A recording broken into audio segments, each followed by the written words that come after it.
Эрдэнэ бүрэн сумын хонгой багийн малчин намдгийн олон баярах Цамгар буулын өвөр бэл ховд голынхоо хөвөөг даган нутаглаж буурлаас өвлсөн эрдэнэт мал сүргээ өсгөн үржүүлсээр өдгөө Монгол улсын авраг малчин болж байна.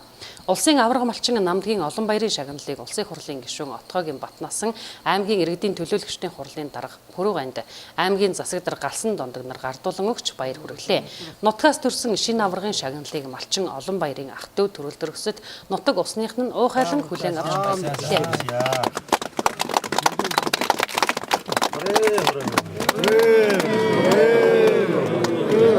Хөдөө аж ахуйн салбарт төр засгийн бодлого шийдвэрийг хэрэгжүүлэх, мал аж ахуйн үйлдвэрлэлийг хөгжүүлэх, мал сүргээ 5 төрлөөр нь өсгөн үйлдвэр ухсаа ашиг шимийг нэмэгдүүлсэн амжилтаа төрдөө үнэлүүлж ийхүү Монгол улсын авраг малчин цол хүртсэн намдгийн олон баяр нь малч удамтай. Одоогоос 18 жилийн өмнө түүний ах нь улсын авраг болж байжээ. Ингээд нэг айлаас 2 улсын авраг төрж байгаа нь яа харахгүй малч удмын бахархал гэлтэй. Сүүн батбай болтугай.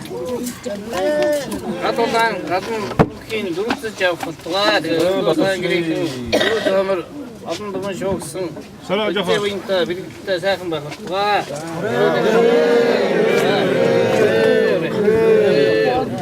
Би одоо ингээд 30 жил малж байна. Иранд айл гэр болсон. Тэгээд 82 онд 8 төгсөж гараад тэнэс хойш нэг цэргийн 3 жил алга байгаад тэгээд энэдэр болтол Иранаас хойш хантайгаа эзэн гэр бүлснээс хойш ингэж мал малж байна. Энэдэр ах нь 2700-аад мал энэ 16 тоолуулсаа. Ер нь одоо сэтгэл одоо ер нь эвгээр эхлэх аргагүй тийм сайхан байна ах.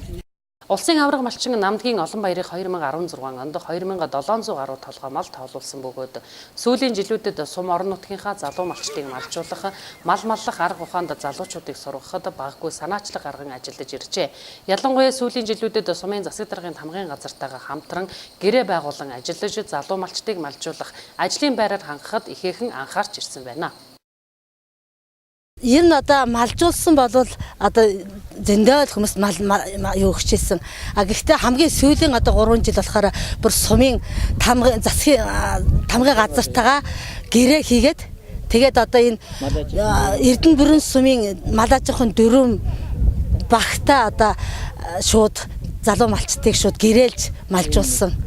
Өнгөрсөн хугацаанд Ховд аймгийн Эрдэнэ бүрэн сумаас нийтдээ 12 улсын авраг малчин төрөн гарсны 8 нь хонгой багаас төржээ.